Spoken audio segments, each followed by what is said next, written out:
today we are starting with our oral anticoagulants. So oral anticoagulants are the drugs which are inhibiting the coagulation process when taken orally.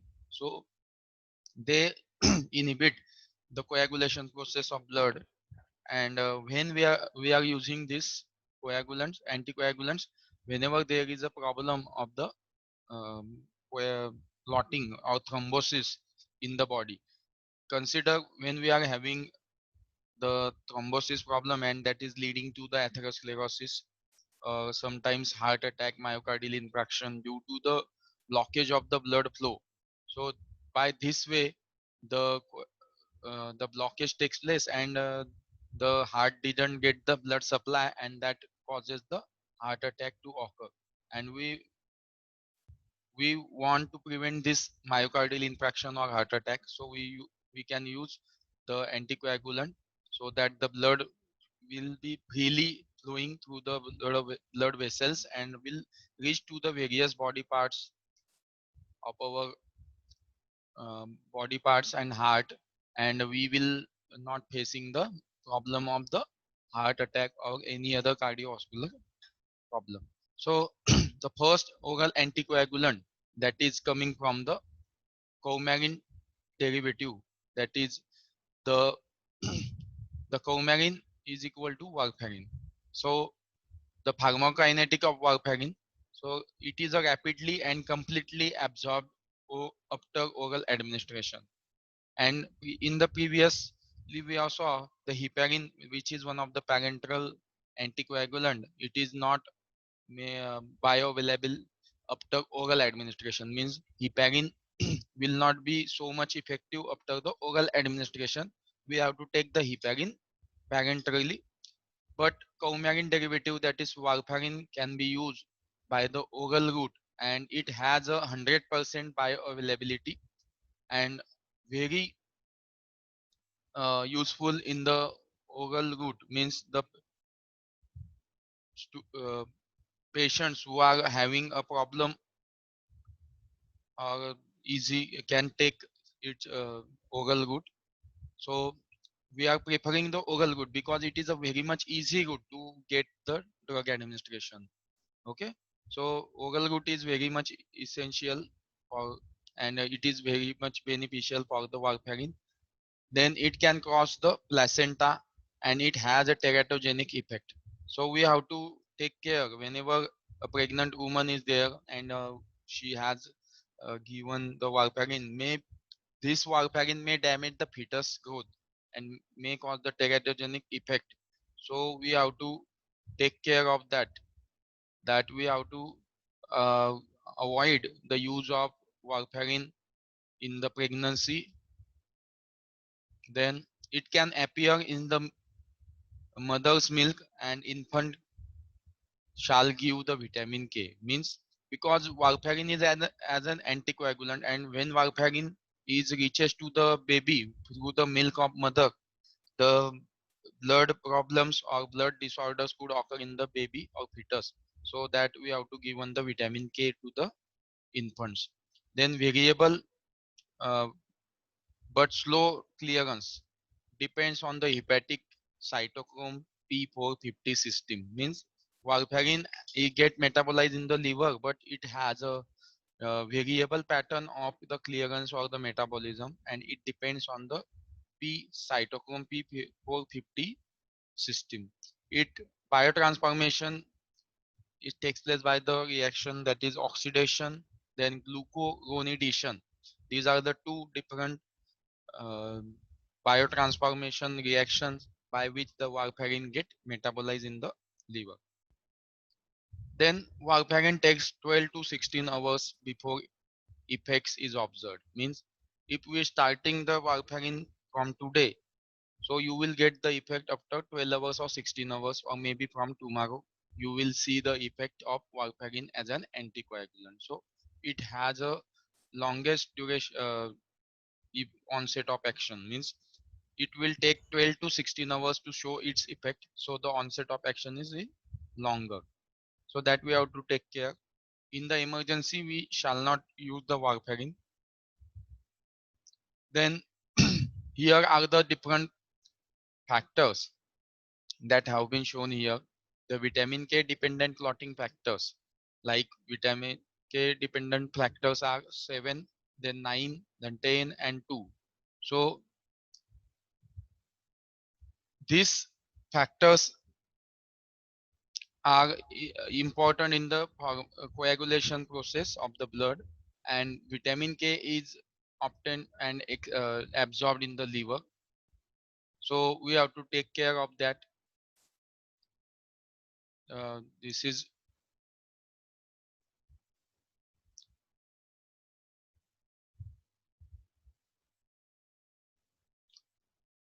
Let us see the warfarin mechanism of action.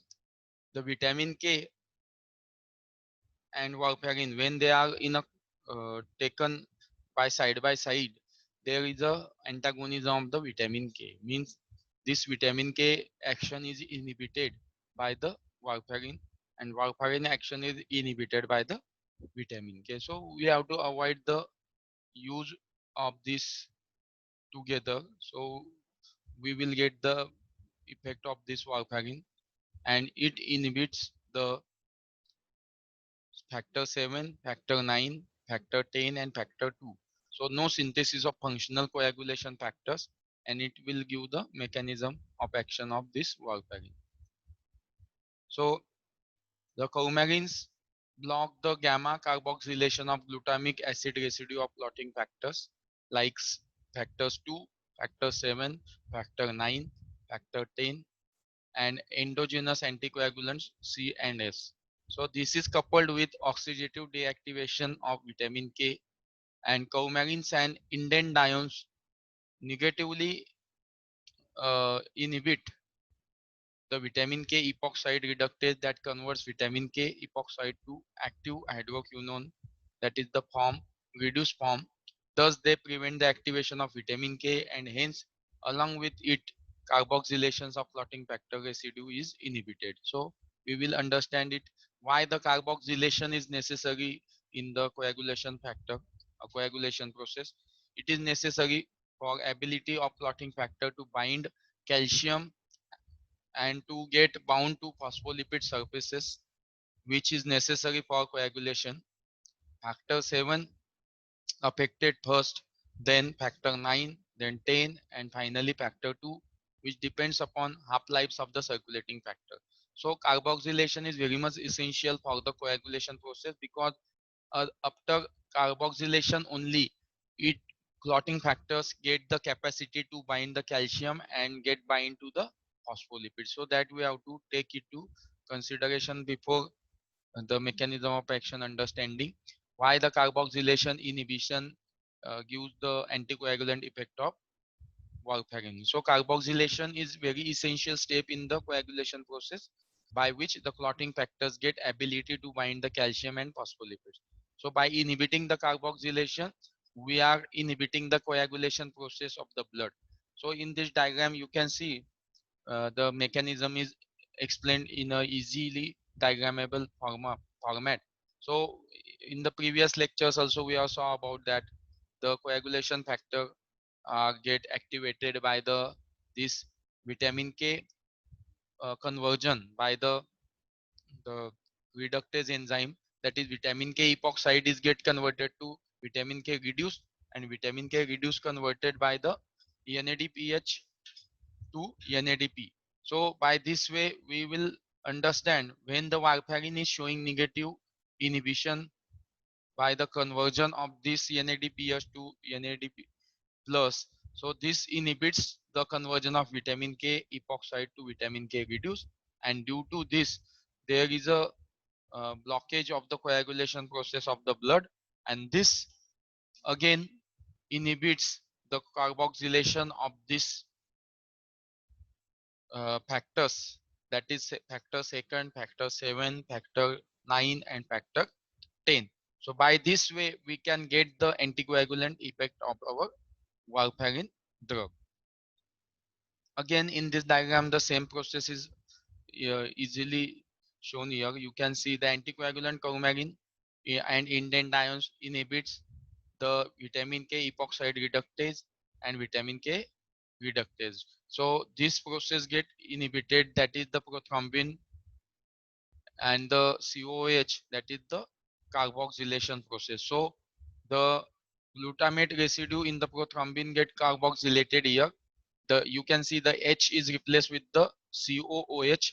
This is called as the carboxylation process, and by inhibiting this process, the carboxylation process is inhibited, and by this way we can get the anticoagulant effect of the drugs. So where we can use the warfarin, the warfarin is can be used same as heparin and other anticoagulants. So heparin, as we are using the heparin, the coumarin derivative, that is warfarin, is also get used. So the monitoring is necessary because of its low therapeutic index. So again, the heparin is parenterally given, but it has a wide therapeutic margin, a wide therapeutic index, and warfarin do not have a wide therapeutic index. So let us understand what is mean by the therapeutic index first. So the therapeutic index is nothing but what? Therapeutic index is what? How much dose you can afford to take. Means if there is a by mistakenly the dose is given in a larger doses, so yeah, there is a adverse reactions occur. So do not want these adverse reactions to occur.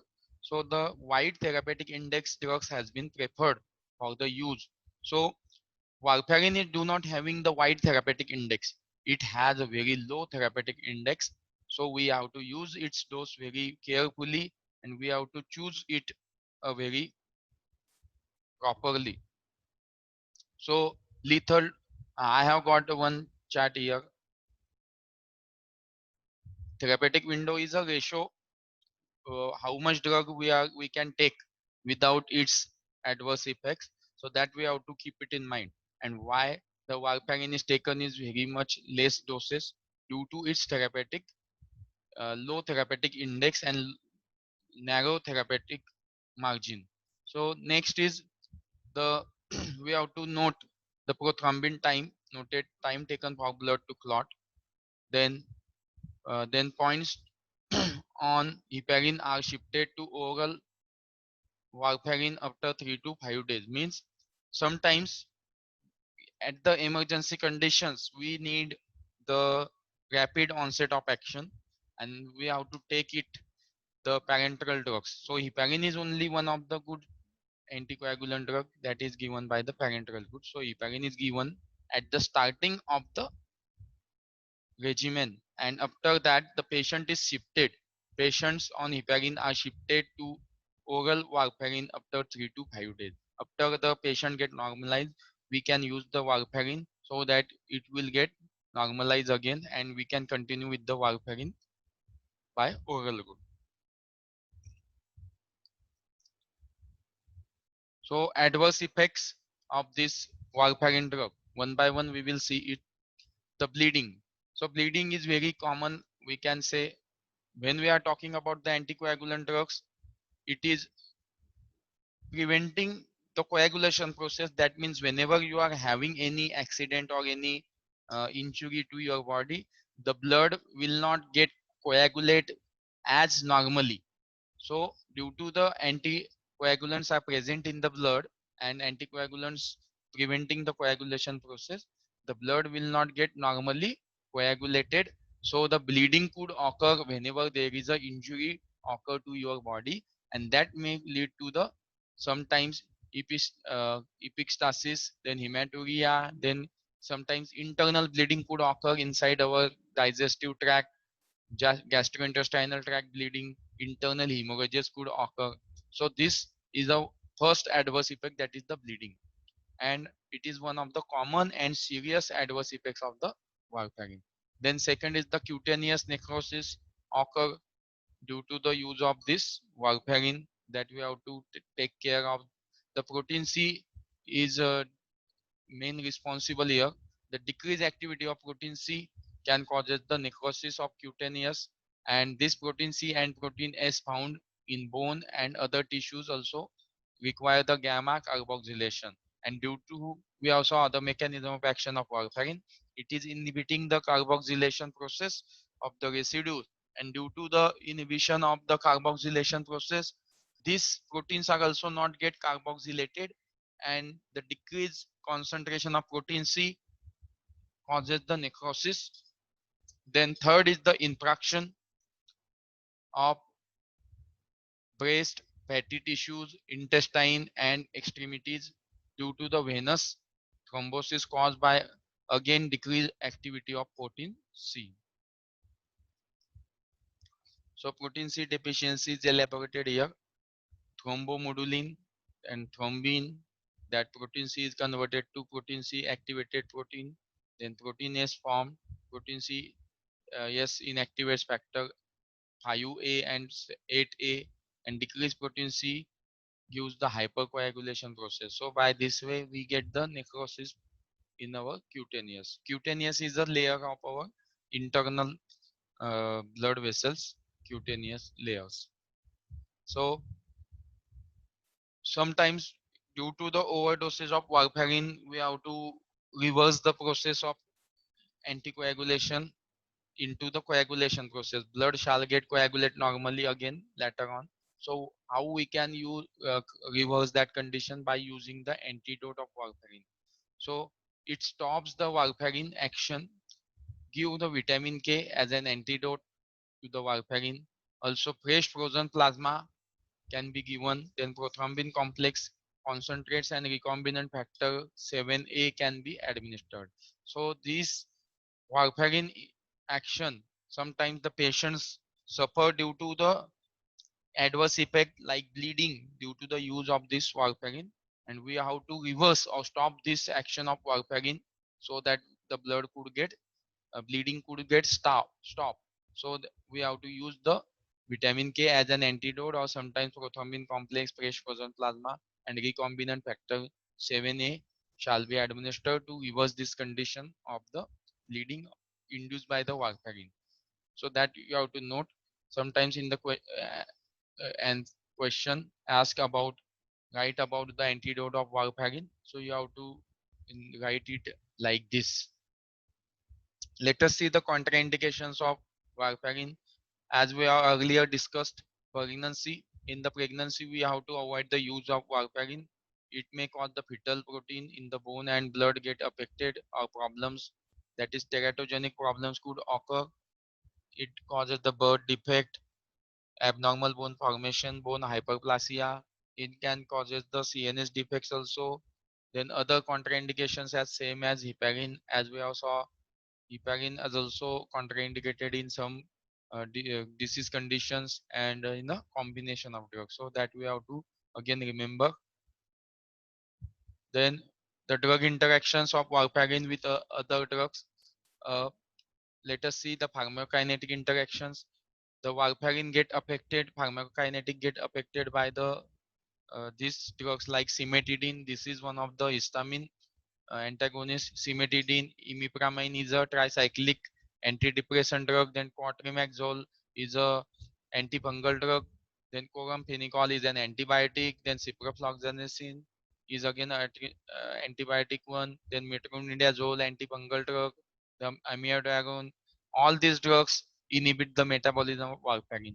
And in combination with these drugs, if we are administering the warfarin will give the more anticoagulant, we can say get decrease in the anticoagulant effect, and we will not get the maximum effect of the warfarin. Then the drugs that increase metabolism of warfarin, barbiturates, rifampin.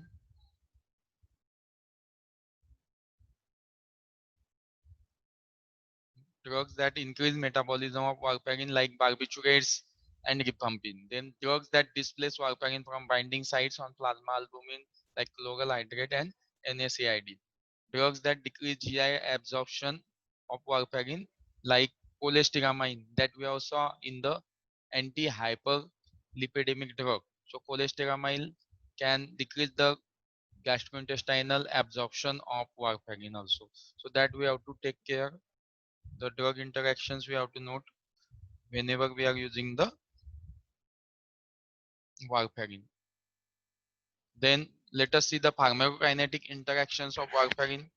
The synergistic effect could be occur in use with the heparin. So if we want to increase the effect of warfarin, we have to use it in the heparin. Then aspirin also gives the synergistic effect with the warfarin. Aspirin is also one of the antiplatelet agent, so it prevents the coagulation of blood also. So aspirin and heparin in combination with warfarin gives the synergistic effect, that is anticoagulant effect. And some antibiotics also having pharmacokinetic interaction with warfarin, like it decreases the bacterial flora, decrease vitamin K synthesis, and increases the warfarin effect. So bacterial flora which is present in our intestine, which are helpful for the vitamin K synthesis, and due to decrease in the this bacterial flora, decrease in the vitamin K synthesis occur, and we can increase the warfarin effect. So these are the pharmacokinetic interactions of warfarin with other drugs. Remember, with the heparin and aspirin and some antibiotics. Let us see the pathological factors affecting warfarin action, like increased warfarin action. Example are malnutrition, debility, decreased vitamin K. In the liver disease patients, the warfarin action is increased. Chronic alcoholism patients, warfarin action is increased. Then hyperthyroidism patient, warfarin action is increased. Then newborns also vitamin K decrease, and that causes the increase in the warfarin action, and that affects the warfarin action. Then decrease warfarin action by the pregnancy in the pregnancy due to increased clotting factor, then nephrotic syndrome and warfarin resistance genetically. So by these three different conditions, warfarin action is decreased. So here we have finished about our drugs acting on the blood and hematinics, coagulants, anticoagulants. So we have finished this chapter here.